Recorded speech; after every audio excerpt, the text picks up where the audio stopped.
നമസ്കാരം. ഓസ്ട്രേലിയയിൽ ജോലി വാഗ്ദാനം ചെയ്ത് സംസ്ഥാന വ്യാപകമായി നിരവധി പേരെ കബളിപ്പിച്ച് കോടികൾ തട്ടിയ പാലക്കാട് സ്വദേശി കോതമംഗലം പോലീസിന്റെ പിടിയിലായി.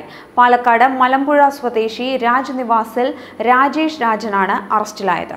കോതമംഗലം പോലീസ് ഇൻസ്പെക്ടർ ടി സുനിൽകുമാറിന്റെ നേതൃത്വത്തിൽ ഉദുമൽപേട്ടയിൽ നിന്നുമാണ് സാഹസികമായി ഈ പ്രതിയെ അറസ്റ്റ് ചെയ്തത്.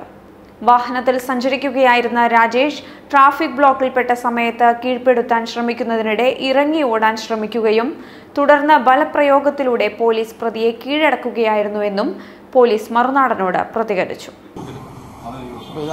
നമ്മുടെ കേരളത്തിലെ വിവിധ സ്ഥലങ്ങളിലുള്ള യുവാക്കളെ സമീപിച്ച് ഇവർക്ക് വിദേശത്ത് ജോലി വാഗ്ദാനം നൽകി ഇവർക്ക് വിസ തരപ്പെടുത്തി കൊടുക്കാമെന്ന് പറഞ്ഞ് ഇവരെ നിന്നും ലക്ഷങ്ങൾ രൂപ കൈപ്പറ്റുകയും അതിനുശേഷം ഇവരെ കൊണ്ടുപോകാതിരിക്കുകയും ചെയ്യുന്ന കേസിലെ പ്രധാന പ്രതിയാണ് നമ്മൾ ഇന്ന് ഇവിടെ അറസ്റ്റ് ചെയ്തിരിക്കുന്നത്. ഓസ്ട്രേലിയക്ക് കൊണ്ടുപോകാമെന്നും പറഞ്ഞുകൊണ്ട് നമ്മുടെ കോതമംഗലം ഏരിയയിൽ തന്നെയുള്ള ഏതാണ്ട് 20ഓളം യുവാക്കളിൽ നിന്നും 50 ലക്ഷത്തോളം രൂപയാണ് ഈ പ്രതി അവരിൽ നിന്ന് ചീറ്റ് ചെയ്തിരിക്കുന്നത്. ഇവരെ എന്നിട്ട് ഓസ്ട്രേലിയക്ക് കൊണ്ടുപോയിട്ടില്ല, അവർക്ക് വിസയും തരപ്പെടുത്തി കൊടുത്തിട്ടില്ല.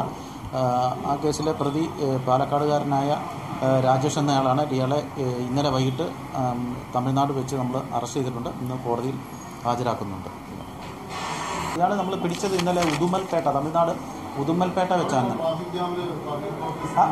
അതെ അതെ അതെ അതെ അതെ ഇതിനകത്ത് പിടിച്ചത് നമ്മുടെ എസ് ഐ ഉണ്ടായിരുന്നു, പിന്നെ നമ്മുടെ എസ് ഐ രജൻ കുമാർ. കോതമംഗലം സ്വദേശിയായ എബിൻ ബോബൻ, അഖിൽ ബാബു എന്നിവരുടെ പരാതി പ്രകാരമാണ് പോലീസ് കേസെടുത്തത്.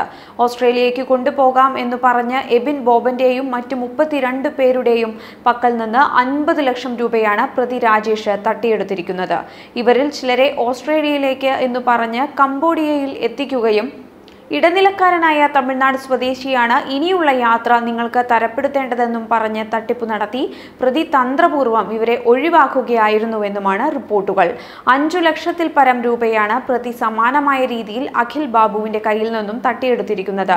പാലക്കാട് ടൗൺ നോർത്ത് പോലീസ് സ്റ്റേഷനിൽ ഇയാൾക്കെതിരെ സമാന രീതിയിൽ നിരവധി പേരെ കബളിപ്പിച്ചതിനായുള്ള കേസ് നിലവിലുണ്ട് എന്നാണ് ലഭിക്കുന്ന റിപ്പോർട്ടുകൾ. പല സ്ഥലങ്ങളിൽ നിന്നും 1 കോടിയോളം രൂപയാണ് പ്രതി തട്ടിയെടുത്തിരിക്കുന്നത്. പാലക്കാട് ENSATA ഗ്ലോബൽ ടെക്നോളജി എന്ന പേരിൽ ഇയാൾ നടത്തുന്ന സ്ഥാപനത്തിന്റെ പേരിൽ തട്ടിപ്പുണ്ടെന്നും പോലീസ് അറിയിച്ചു. പ്രതിക്കെതിരെ നിരവധി പരാതി ലഭിച്ചുകൊണ്ടിരിക്കുകയാണെന്നും പോലീസ് പറഞ്ഞു. Report Prakash Chandrashekhar, news bureau, Kothamangalam.